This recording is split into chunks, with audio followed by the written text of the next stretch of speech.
They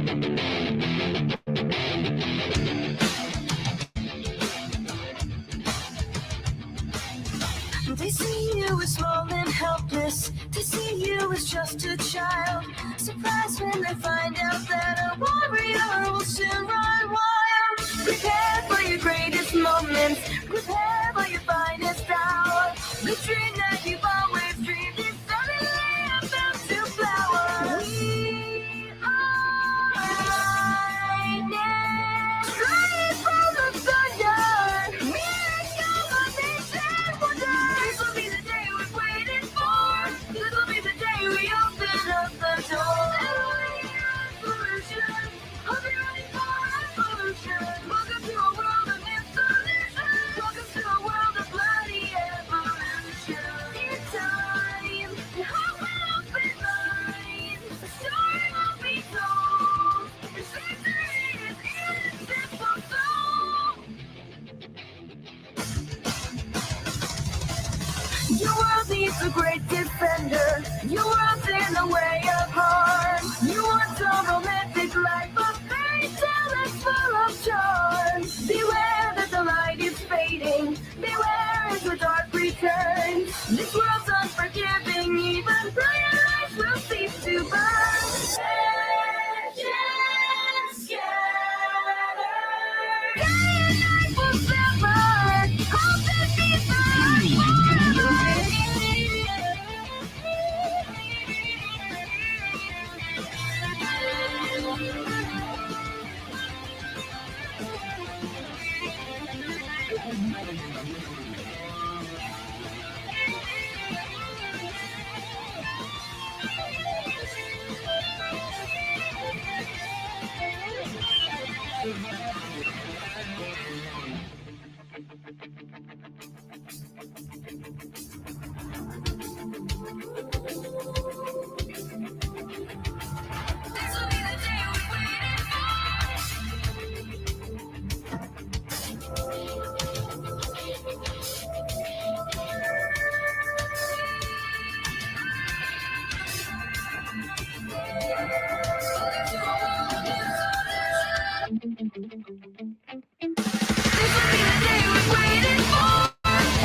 Hello, this is Nagoji here. Welcome to a reaction video, and today we're reacting to RWBY versus Maka Alborn, RWBY versus Soul Eater, Death Battle 200th episode. This is what they do in a Death Battle reaction so soon. Did not expect that whatsoever. Did not expect that whatsoever. Okay, sure, why not? Why not? Why not? I'm a fan of both shows. I'm a fan of Soul Eater because that's actually one of my favorite long animes I've ever watched, not including Pokemon. But I got introduced into Soul Eater like back in 2012, I believe. I think it was like 12 when I first watched Soul Eater. I think it was like 2012 is when I first watched Soul Eater. I've just been watching it with my sisters and my cousin, so that's when I first watched Soul Eater. We binge watched the whole series, so it was on Netflix. When it was on Netflix, and then I watched it when I was, I think, junior. I was in middle school. Again, it's one of my favorites. I watched it and I enjoyed it. think I watched in like high school. I legit had to rent. The DVD. I legit begged my mom to like rent the DVD for me from the library so I can watch it. Yeah, remember the back in my day, Sonny, we used to have to rent DVDs or go to the library just to watch some anime. That's how we did back in my day. Back in the old days of anime, you used to have to go to the library. Back in my day. Yeah. Anyway, I also recently got introduced into RWBY to Gaza and Neos. We got introduced to it in 2023, I think. Yeah, 2023. That's when I got introduced to RWBY. Did a whole review on on every volume. I should probably do that. RWBY as a whole review, but I'll do that when the series actually ends. I'll wait until like 510 comes out, which is confirmed. So, anyway, let's move that out of the way. Let's find the video clip. Give me a sec.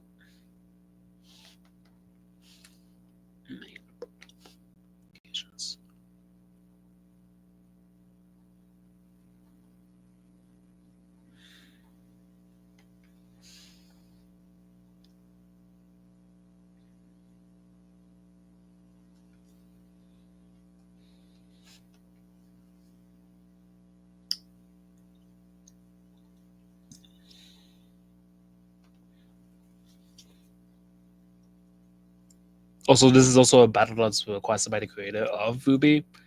So this is a long time coming. Oh, my voice, that killed me.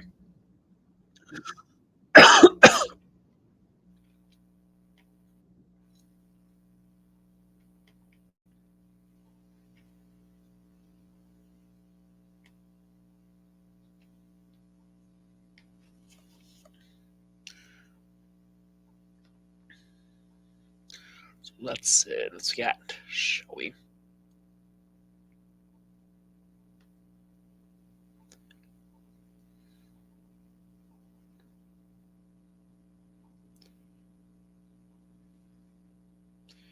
If my computer will decide to load. Again, sorry for any lag issues.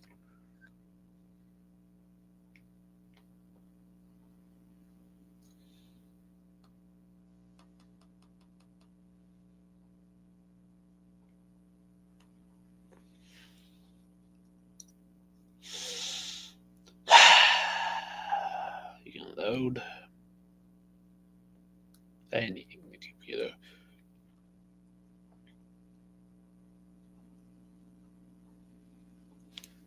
Come on.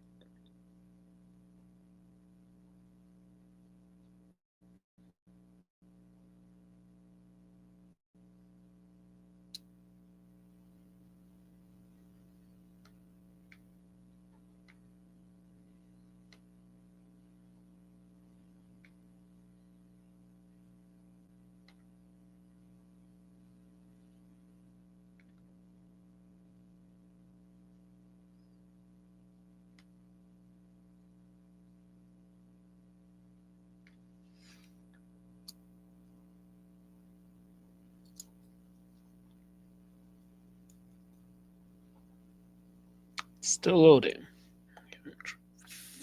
Goddamn page.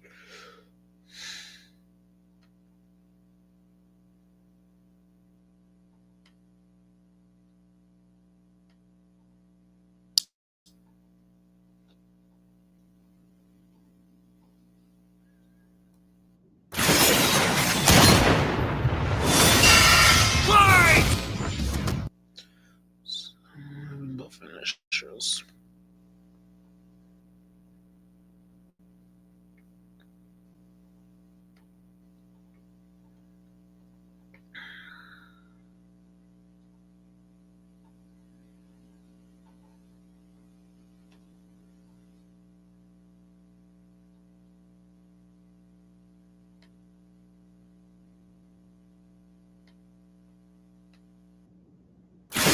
There we go. Fight!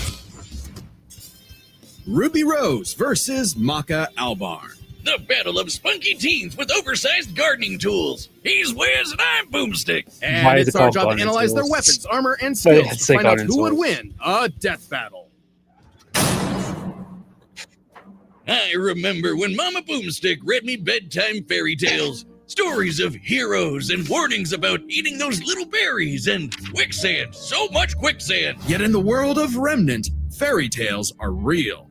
Here, huntresses do battle with monstrous Grimm, and there was nothing more exciting than that to Ruby Rose. Daughter to the world-renowned huntress, Summer, who disappeared. Little Red really wanted nothing more than to be a huntress. Her dedication paid off. Admitted into Beacon Academy 2 Wait, years ahead. did they a just premier spoil school for what huntsmen happened and to huntresses, Summer? Ruby That line? clearly showed prodigious talent. Not just that, she's got the weapon geek gene just Wait, did they just spoil what happened to someone with that line? That someone might actually still be alive? Is it just me, or did they accidentally spoil what happened to someone, that someone might actually still be alive? Because they said disappeared and not died. Because in the show, they clearly say that Cinder died, but that line right there just says she disappeared. So does that mean that Summer might come back? Question mark? Huh? like yours truly. Ruby doesn't leave home without her trusty Crescent Rose. It may look like a high-tech scythe, and it is, but it's also a gun. Ruby made Crescent Rose herself. It's like a dance between Grim Reaper's Choice and a bolt-action sniper rifle. A dance is fitting, as huntsmen are locked in a never-ending waltz in their battle with the Grim. Crescent Rose can switch between sniper and scythe at the press of a button. Ruby's an old hand at flinging and moving it exactly how she wants, despite it being, bigger than she is. How does she do it with those noodle arms? The girl can't even throw a punch. Well, she might not need to, given the strength of her aura. All living beings in Remnant have an aura, except dark creatures like Grim, though not all of them can utilize it in combat without extensive training. See, aura forms a barrier that blocks fatal blows and even heals wounds. It can make weapons stronger too. When Ruby slaps a cartridge of dust into Crescent Rose, her aura lights up nature's wrath in man's hand. Dramatic, but accurate. This dust represents the base elements of the world: fire, electricity, ice, wind, anti-gravity. Does that last one count? Rule of cool, Wiz. She's got the eyes of a hawk, and when she shoots you with dust, a bullet wound's the last thing you'll be worried about. With enough of a boost, ice dust can freeze over whole mechs, and she can power up her kicks to crater military-grade steel. A person's aura may be limited, but Ruby can keep track of hers with this handy health bar on her not smartphone. Ruby blasted through Huntress classes with flying colors. Almost right away, she was appointed the leader of her own group, with Weiss Schnee, Blake Belladonna, and Big Sis Yang Xiaolong. Oh, I get it. Team Ruby. But Ruby's hope for many years of learning with her friends would be dashed as evil machinations spread like wildfire. And with a flash of silver light, Beacon had fallen. Ruby's friends? Dead. Her school? Totally wrecked. Her sister? Disarmed. All because of a lover's spat that went way too far. Salem saw the world divided, and it was time to say goodbye to any happily ever after. But Ruby wouldn't give up like that, so she set off to change the world. Damn. Even as Crescent Rose began to feel heavier and heavier. Could she really save the world like her fairy tale heroes? All she did is what she's always done and never stopped moving forward. Because Crescent Rose wasn't the only thing she needed. She had to improve her semblance too. Right. While aura is essentially the manifestation of one's soul, the semblance is an expression of their personality. Basically, it's a superpower farmed by aura. And Ruby's got super speed. Or a teleport? Or what is she doing exactly? Close. This is Petal Burst, a mixture of speed, teleportation, and intangibility. Ruby can rocket from one point to another in milliseconds. By literally bursting into petals. Sort of. According to Best Robo Girl Penny, Ruby's semblance is extremely complex and variable. It involves breaking her body down to its molecular components before zooming off in complex paths, negating the laws of mass entirely. AKA Super Speed Plus. And Nora is Best Girl. Ruby's petal burst is so quick she can make flying missiles look completely still. Good luck tagging her with a bullet.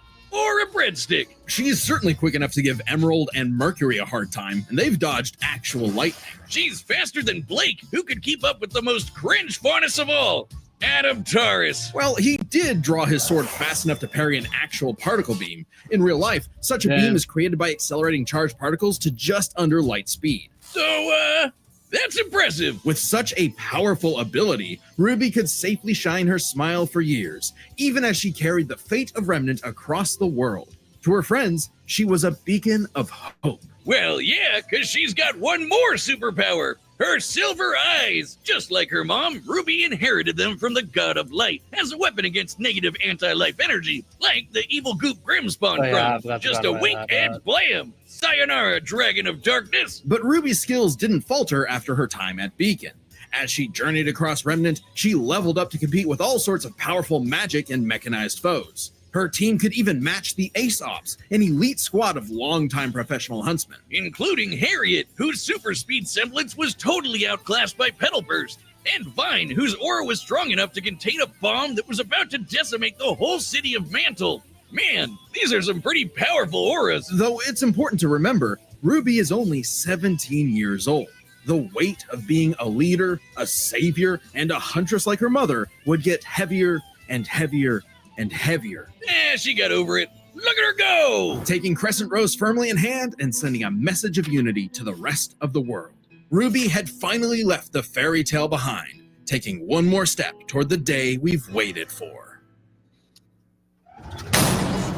Got that from the song, huh? Today's battle is sponsored by Prize Picks. We all make decisions every day, but on Prize Picks, making the right choice can get you paid. And hey, football season Lineup. That's code DEATH to get $50 in lineups after your first $5 lineup. Prize Picks. It's good to be right.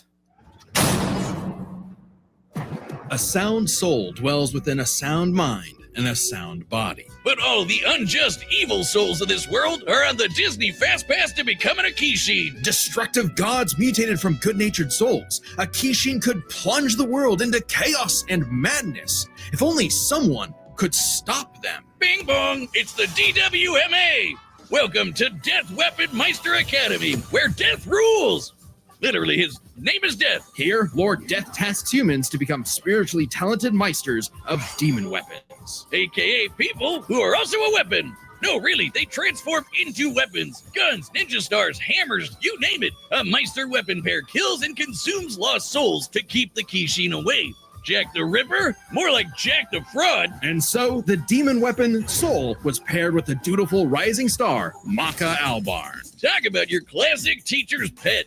The kind of girl who leaves an apple on the desk and goes, "Teacher, you forgot to give us homework." And then we jump them. As if Soul's any better, a weapon who's too concerned with being cool to do any real work. Hey, Soul's not just any demon weapon. He's a scythe. And he's got his sights on upgrading to the highest level of Death Scythe. Which would be a high honor. And lucky for Soul, Maka always aims high. With that common goal, Maka and Soul formed the Dream Team. All they needed was 99 Kishin eggs and the soul of a witch. Easy, right? Maybe, since Maka is extraordinarily perceptive at spotting and examining souls. She can detect spiritual presences from millions of yards away, and can discern its nature, stability, and emotions. Time for class then. The two trained hard, but their styles kinda weird. Okay, so Maka guides Soul in the direction she wants to go, but Soul, the scythe, does all the actual movements himself. Maka's the Meister, Soul's the weapon. Like conductor and instrumentalist, a Meister weapon pair cannot work in harmony without total cooperation. Too bad their teamwork sucked. Yeah, they fumbled the easiest chance for Death Scythe status. F-. Maka just could not get in tune with Soul's wavelength. She was skilled, sure, more skilled than most. Keyword most. There were plenty of rivals showing her up, like Blackstar and Tsubaki. Really puts a damper on the straight A's when this show-off is doing better than you. It was up to Maka and Soul to improve their teamwork through Soul Resonance. What I said about wavelength wasn't metaphorical. Rather, wavelengths are the means with which Meister and weapon draw strength through each other. Think of two wavelengths as different emotional amplitudes that must merge at one alignment. If the Meister's the guitar and the weapon's the amp, then they create a feedback loop to increase its frequency. That's soul resonance. Soul resonance creates a telepathic link and surges their strength and speed. And preps them for cool sight moves like the Witch Hunt Slash, a big energy strike Called that puts the Witch L Hunter. in evil. As the name implies, it works especially well against witches and other evil creatures. It's not exclusive or anything. Called It's Witch Hunter. actually really deadly And there's against also evil Kishin because of Hunter. Maka's rare anti-demon wavelengths. Basically, being a goody little two-shoes gets her the power of purity or whatever. Maka and Soul were becoming a synchronized unit, though one would sometimes need to rein in the other's idiotic habits. And the other guys gotta stop their annoying overthinking, Wiz. But everything changed after a unique encounter with Krona, which nearly killed Soul. Now Soul had an ogre pal in his head, waiting. Just found this unbelievable sequin dress on eBay from a seller who's probably a Vegas showgirl. So many good deals. Don't care. Waiting for him to swing on over and play the piano. Yep, Soul got infected with black blood. Black blood was specially brewed as a weaponizable blood. It hardens and strengthens its user's body, inside and out, Okay. increasing their physical ability. They can even block blades with their bare skin. Too bad it comes with a little side effect of madness with a capital M. A force of fear and sadness all living things possess, which threatens to ruin the world. So it was kind of a big deal that Maka was bummed by how she got Soul in a jam. But thanks to Soul, she got over it and even welcomed in their new little ogre buddy. Now when Soul plays his grand piano, their soul resonance sings even louder through the black blood. Giving Maka all the perks of black blood too, even the crazy parts. Bet you didn't expect that, Krona. But evil saw their plans through. The Kishin Asura had arrived. Madness was spreading everywhere. So Maka and Soul had to lock in and upgrade their witch hunt to the even stronger demon hunt slash. They went on even more missions to Genie reach Hunter, souls but with classmates who like cares? Blackstar, and that guy outran his own shadow. Perhaps the most obvious evidence ever of faster than light speeds, and Maka could finally keep up with him. Pair that with her fight with the demon tool Gopher, who could obliterate whole mountains, and you've got one hell of an ass kicker. And yet, Maka's relationship with Soul still faltered. Soul was the real star here. Even other Meisters were trying to take him as a weapon, away from Maka. I mean, he literally moves himself, so Maka couldn't help but wonder if she was holding him back all along. But Soul said the truth. In all of their missions, their teamwork was the key to their victory. An orchestral performance is only as good as the one conducting. And so, their wavelengths played in harmony, and Maka donned a dress of black blood. It's an armor literally made of blood, and it lets Maka fly around and shoot out her soul as an epic sound wave. So freaking metal! At the same time, Soul discovered he could hack souls and directly transmit Maka's anti-demon wavelengths, basically shutting their enemy completely down through Soul Adagio. And they finally achieved Death Scythe. The dream's here, baby. So when Krona's own black blood reached its final stage, Maka and Soul flew to the moon. A moon small and unassuming, but so dense it has the same mass as the planet itself. The very world's sanity was at stake. Krona might have gone insane, but Maka still reached out to their new friend's soul until the Kishin showed up to ruin everything. Come on, Asura, they're having a moment here. Timing, bro. In what would be Maka's final exam, Maka, Soul, and all of their friends faced off against the Kishin. And she passed. A+. Maka pulled her weight and perfected her teamwork with Soul. Their wavelengths were pitch perfect. Asura did everything he could to separate them, crater them into the moon, punch holes in Maka's chest, tamper their souls with madness, and each time they successfully realigned their wavelengths. Until they kicked his ass with one final upgrade, the Kishin Hunt Slash. Maka Chop! Now that's what I call absolute cinema. Because a sound soul dwells within a sound mind and body. So should you feel overwhelmed by evil's roars, just write 4242 564 whenever you want to knock on death's door. Congratulations to us.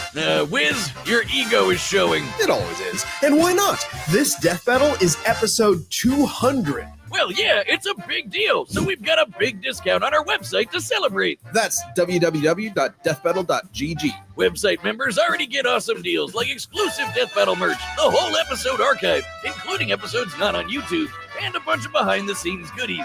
And if you sign up today, you can use our code DB200 to get 20% off. You can only grab this discount in the next 2 weeks, so use code DB200 to get 20% off your website membership as soon as you can. Where else are you going to find such absolute cinema? No, really, we made an absolute cinema desk mat that's on the store. Cool as fuck. Oh, All right, the combatants are set, and we've run the data Yes, through after all battle. possibilities. It's time for a scythe battle! whatever. Okay, it's official. This is so not cool. Oh, come on, Soul. Our target should be here, so try helping out. Hi! Who you looking for?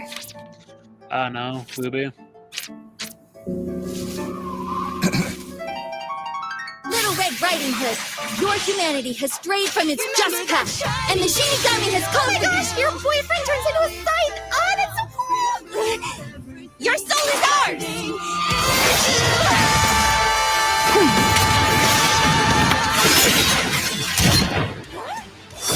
I like my soul, thanks.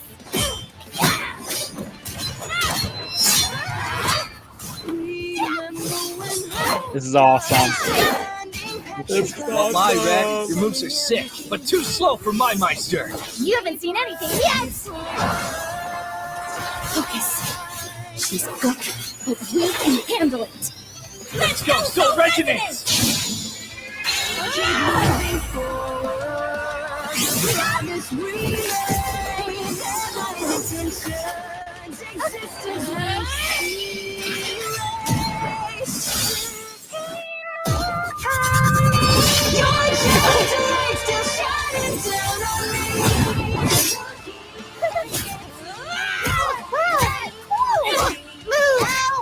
Stop hitting me!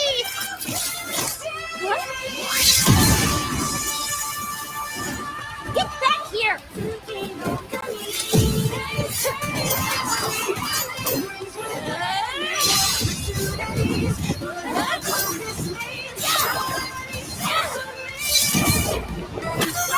Soul, hurry!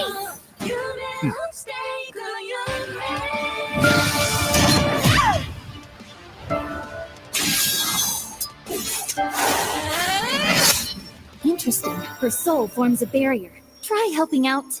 Relax. 黒基地が僕の中を駆け巡る何も僕を死んだりはしない花びらが舞い散る中僕は立ちはだかる全ての壁を打ち砕く炎に包まれた魂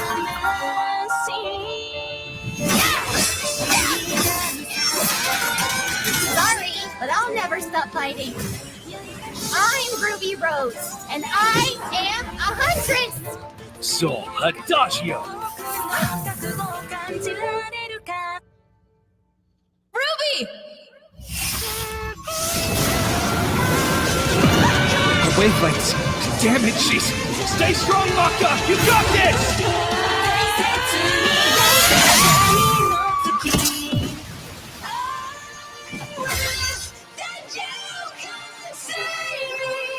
A simple, honest soul. Ruby Rose, huh?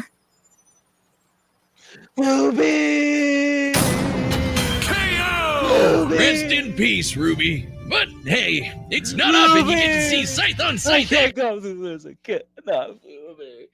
Not you two. Not the. I can't go. Ruby. I didn't want either one of them to die, but now knowing it's Ruby, it hurts even more. Ruby. Ruby. No, this cannot be. Like that. Let's break this down with the 4 categories that best represent this matchup. First, strength. Or a supercharged Ruby's strength way higher than you'd think, like kicking this Grim through steel. but Maka's soul resonance could match Gopher, who destroyed mountains. Now, Team RWBY did defeat Vine, whose aura contained a bomb that could have wiped out a city. Adding up their flight speed and how far Harriet said they'd have to fly to avoid the blast, that's a 366 kiloton bomb. It's possible RWBY's own aura possesses a similar level of, say, energy strength, though her semblance obviously can't replicate what Vine did. Black Blood Maka got blasted by Asura into the moon. Yeah, it's small, but its mass is the same as Earth's, right? Putting Asura's strikes at 2 quadrillion tons of TNT, over 5 billion times higher than Vine. So, Maka takes strength, but speed wasn't as clear-cut. Ruby's a fast little gal. Maka kept Blackstar, faster than Shadows and whatnot, but as they improved their skills, Ruby and her friends could outspeed Atom, who blocked a particle beam. Though given the distance and time to react, Atom moved about 42% the speed of light. Not quite faster than your own Shadow territory. Still, Ruby's Petal Burst has become far faster than this over time, and clearly gives more than a 2-time speed increase on top of that 42%, making her well past light speed. Definitely enough to take on Harriet, who was all about speed. Angry speed. This isn't to say Maka couldn't keep up thanks to Soul Resonance, but Petal Burst makes this comparison close enough to call it a tie. And their speed would be key to winning in skill. Come on, Wiz. Call it what it really is. It's Scythery.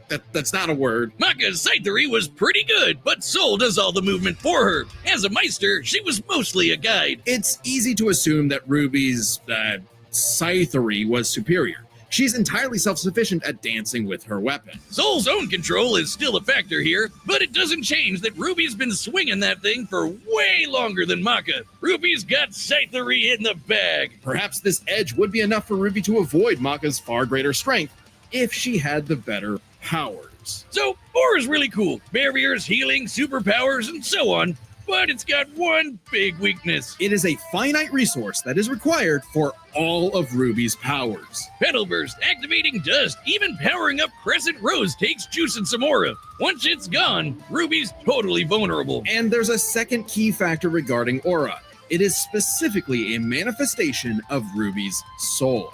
And Maka's powers are all about taking on souls. Maka had lots of ways to break through RWBY's aura, like Soul Adagio. And since Maka is exceptionally gifted at examining souls, she could definitely figure out how aura works. But plot twist, what about RWBY's silver eyes? Her anti-grim eye beams? Turns out they were actually her best secret weapon. The negative power of Grim is quite similar to Madness wavelengths, which power Black Blood. Since anti-demon wavelengths can cancel out Black Blood, the silver eyes should achieve a similar effect. But Maka and Soul's whole story is about reaching that perfect soul resonance. Asura tried every way in the book and more to separate their wavelengths and failed. And we already talked about how much stronger he is than RWBY. Maka takes powers, because when she rose to the occasion, RWBY didn't stand a semblance of a chance and bit the dust. The winners are Maka Alborn and Soul Evans. Wait, his name is Soul Evans? Next time on Death Battle.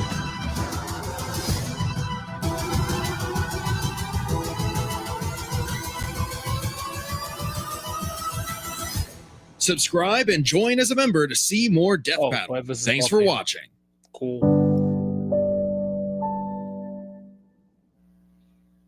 CubeSmart makes it easy to rent storage online anytime. Find and reserve your storage unit right from your phone or laptop and move in minutes.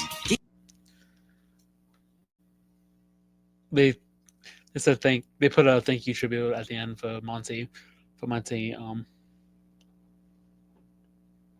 That was sweet.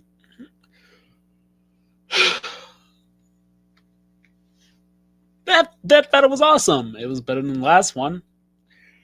Even though I was crying when RWBY died. Even though I was kind of rooting for both of them. I didn't want either one of them to die. I would have the same reaction to either one of them. I care for both of these characters, so I would have reacted the same way. So if Maka would have lost, so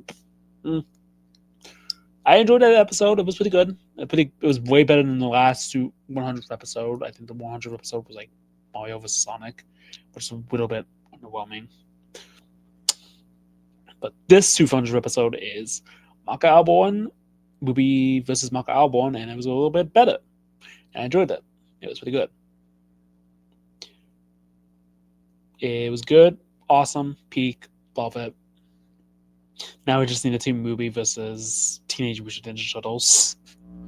Why am I the only one who wants to see that for some reason? I want to see a team movie versus the TMT. I want to see that for some reason.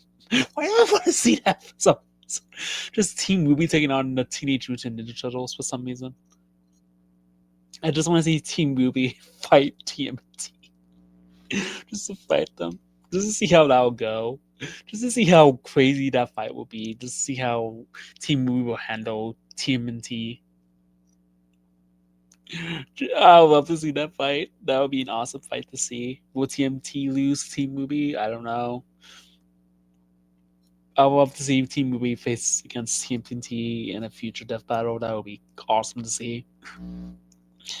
We'll probably have to wait another 10 years for that. So, man.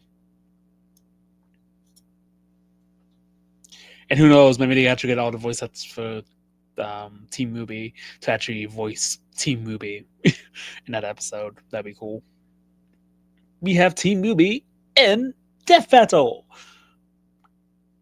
Anyway, with that said, I enjoyed the episode. It was pretty good. Awesome fight. Way better than the last one where they pretty much only gave Hulk the W. They pretty much gave Hulk the W. Pretty much just let him have the W. Didn't really enjoy that fight. But the fight was cool and all, but they kind of gave Hulk the W at the end. They didn't really write it well. Didn't end it well. It would have made more sense for Godzilla to win than Hulk. Because even if you do go to the other dimension, even if